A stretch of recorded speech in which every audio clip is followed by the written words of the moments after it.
Bismillahirrahmanirrahim. Assalamualaikum warahmatullahi wabarakatuh. Kaifa halukum jami'an? Kasbahtum. Okey, kepada pendengar semua, InsyaAllah saya akan menceritakan sedikitlah tentang surah Al-Ma'un, iaitu sedikit tafsir tentang surah Al-Ma'un. Surah ini diturunkan di Mekah, iaitu ayat Makkiyah. Surah ini juga terdiri daripada 7 ayat, dan juga surah Al-Ma'un adalah surah yang ke-107. Okey, 107 kan? Okey, so saya akan bacakan surah Al-Ma'un.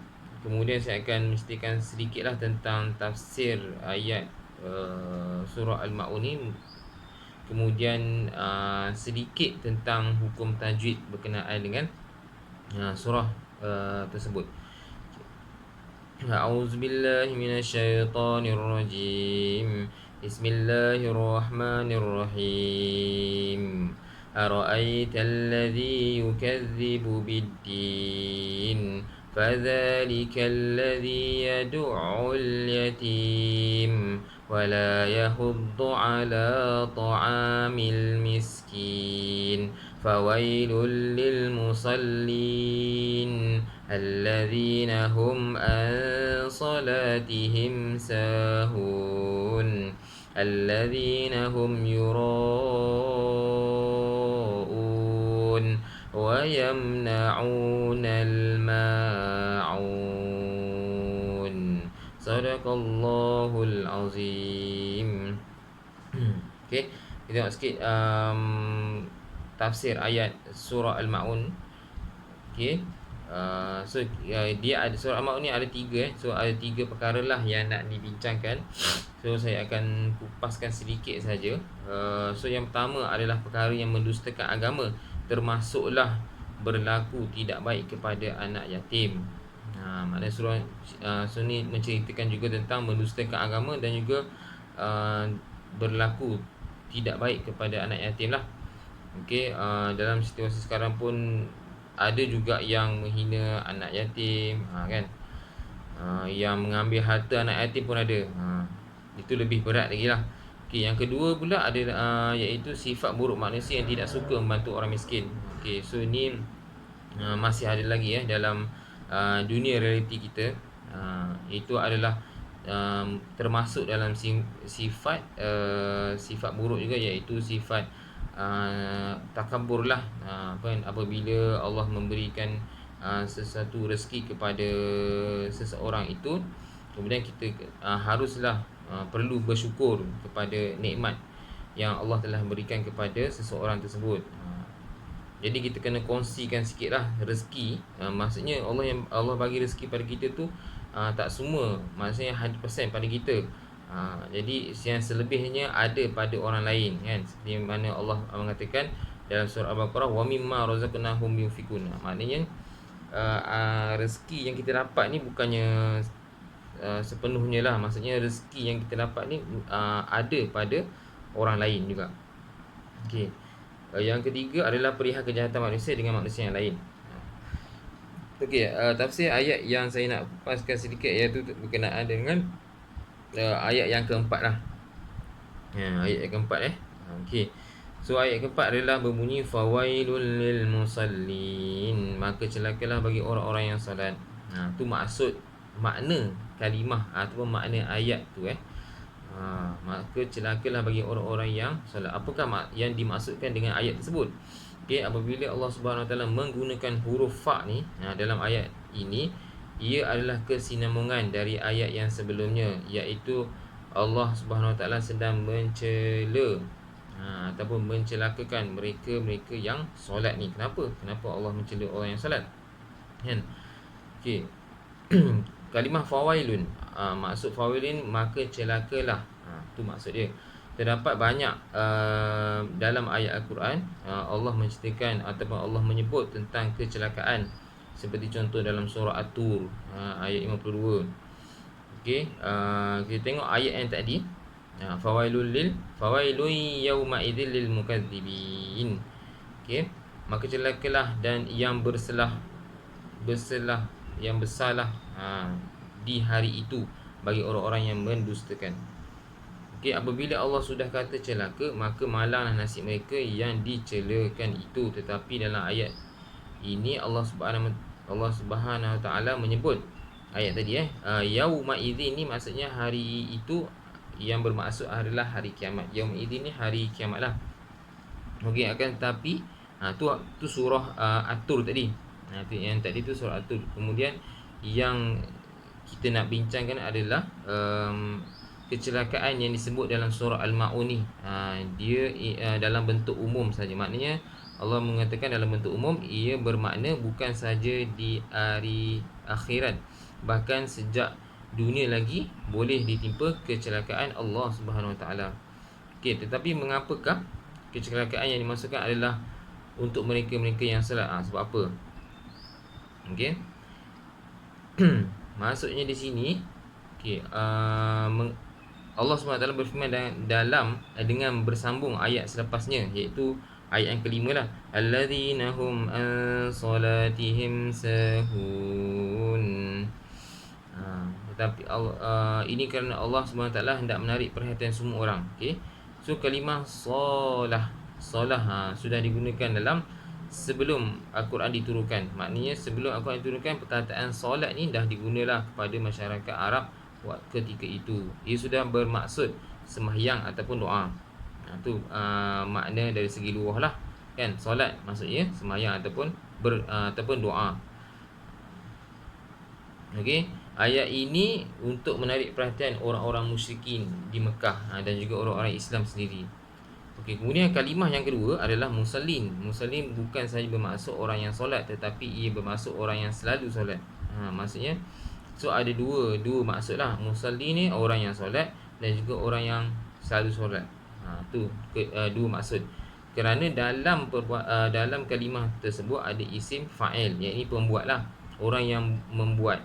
Okey, jadi ia menyebabkan semua mereka yang solat akan takut dan tertanya, aku juga solat. Aku pun juga solat. Adakah aku termasuk dalam ayat ini? Maksudnya kita juga solat kan, orang lain juga solat. Adakah kita ni termasuk dalam golongan fawailul lil musallin? Ini yang kita takut. Okey, maksud ayat di sini adalah fawailul lil musallin ni dekat sini, kan. Allah mencela orang-orang yang solat. Macam bagaimana Allah mencela orang yang solat ni? Orang-orang yang solat ni adalah orang yang solat, maksudnya dia solat tu dia melalaikan solat. Maksudnya orang yang melengah-lengahkan solat. Contoh, okey, yang ni ramailah dalam situasi kita kan. Kadang-kadang kita pun tak larilah daripada tu. Yalah, banyak benda-benda duniawi kan yang kita buat. Okey, contohnya orang ini, contohlah, okey, waktu Zuhur dah masuk, contoh azan pun dah berkumandang, kemudian kita dah dengar tapi kita tak menunaikan solat. Maksudnya kita buatlah perkara-perkara yang melalaikan. Ni nak ceritakan perkara-perkara yang melalaikan. Maksudnya kita buat, contohnya tengok TV kan, main game ke apa ke. Maksudnya itu adalah dalam kategori melalaikan. So kita buat benda-benda duniawi sampailah waktu nak masuk waktu asar katakan. Maksudnya dalam pukul 4 lah, kan.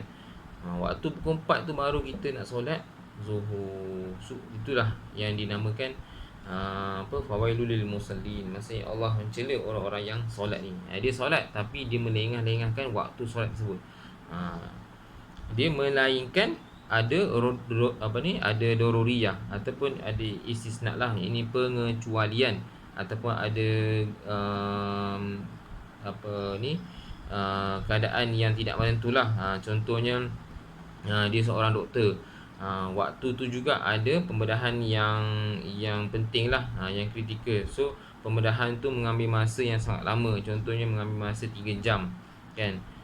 Selepas kalau dia tak buat pembedahan tu, so orang tu akan menyebabkan lebih teruk lah, ataupun boleh menyebabkan kematian.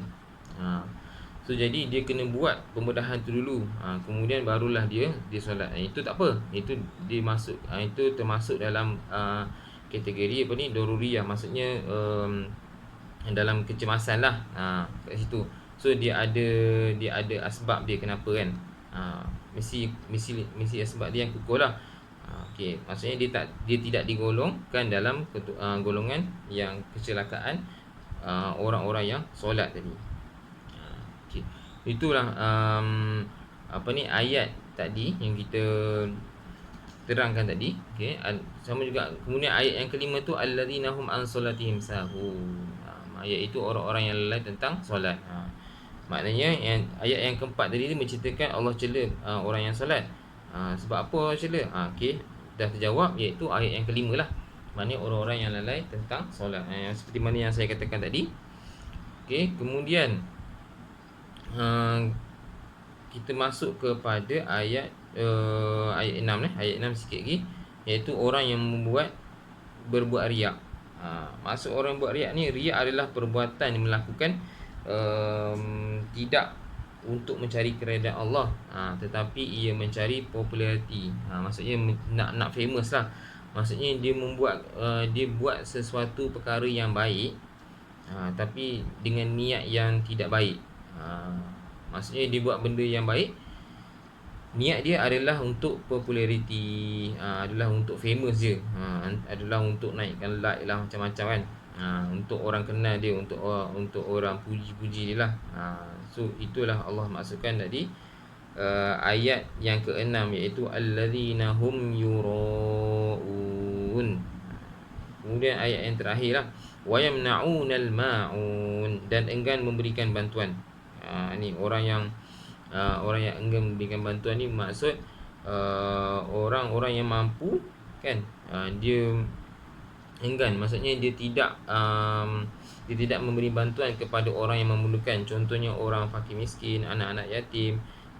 Dia ada harta yang banyak tapi dia tak nak membahagikan hartanya kepada orang-orang yang memerlukan ni, orang-orang miskin, asnaf-asnaf kan, anak-anak yatim yang memerlukan lah, kat situ. Okey, nama pun surah ni adalah Al-Ma'un, iaitu bantuan. Okey, itu sajalah tafsir yang saya boleh ceritakan sedikit sebanyak, iaitu surah Al-Ma'un. Okey, itu saja saya punya perkongsian pada pagi ini. Okey, so sekarang saya akan terangkan sedikit saja tentang hukum tajwid, iaitu berkenaan dengan tajwid, iaitu mat lah, hukum mat. Yang ini mat arid li sukun. Okey, saya percaya mat arid sukun ni semua orang tahulah. Okey, kita tengok contoh mat arid sukun. Senang je nak kenal mat arid sukun. Mat arid li sukun ni adalah mat, iaitu maksudnya panjang lah, bacaan panjang. Mat arid sukun ni terdapat di hujung-hujung ayat, semuanya di hujung ayat. Okey, so macam mana kita nak kenal mat arid sukun? Mestilah kena tahu apakah huruf mat. Huruf mat iaitu ada 3 saja, iaitu alif, waw dan ya. Yang ini kalau kita tahu awi lah. Ingat awi, ingat mat arid li sukun, ataupun ingat awi, ingat huruf mat. Okey, kita tengok ayat yang pertama. Allazi ara'aital ladzi yukadzibu biddin. Okey, so biddin ni maksudnya semua di hujung ayat ni kan, yadu'ul yatim wala yahuddu ala ta'ami miskin fawailul lil musallin. Ni alladzina hum an salatihim sahun alladzina hum yura'un wa yamna'unal ma'un. Semua di hujung-hujung ayat ni adalah ma'arid li sukun. Tengok, ma'arid li sukun mesti ada huruf mat, iaitu ya. Okey, kemudian ya ni adalah mati yang tidak bertanda. Maksudnya dia mati, dia kosong, dia sukun tapi dia tidak bertanda. Sebelumnya mesti ada baris kasrah. Kalau ya sebelum dia mesti ada baris kasrah. Kalau alif sebelum dia mesti ada baris fathah. Dan kalau waw, okey, kita tengok sini, kalau waw mesti ada baris dhammah, iaitu baris depan. Tu alamat dia, alamat bagi mat arid li sukun. Mat arid sukun ni senang je, sama macam mat asli. Dia punya alamat dia sama macam mat asli, cumanya mat asli duduk di tengah-tengah ayat. Kalau mat arid li sukun ni dia duduk di hujung ayat. Okey, Dia tengok kadar bacaan dia berapa harakat. So kita boleh baca berapa harakat. Mat adik sukun adalah kadar harakat dia 2, 4 ataupun 6. Okey, nak baca 2 boleh, nak baca 4 boleh, 6 pun boleh. Contohnya ara'aital ladzi yukadzibu biddin. Tu 2. Ara'aital ladzi yukadzibu biddin. 4. So nak baca panjang sikit 6. Ara'aital ladzi yukadzibu biddin. Tu 6. Kebiasaannya orang akan baca 2 ataupun 4 lah. Tu biasalah. Kalau 6 pun boleh, tak ada masalah. Yang penting kita boleh pilih lah. 2 boleh, 4 boleh, 6 pun boleh. Mengikut kita punya pernafasan. Kalau nafas orang tu panjang, boleh baca 6 ataupun 4. Kalau baca pendek pun boleh, bacalah 2 harakat. Jangan baca 1 harakat. Okey, itu saja perkongsian iaitu hari ini berkenaan dengan tadi tafsir, sedikit tafsir lah surah Al-Maun dan juga hukum tajwid berkenaan dengan mat arid li sukun daripada surah Al-Maun. Okay, insyaAllah kita jumpa di hari yang lain. Assalamualaikum warahmatullahi wabarakatuh.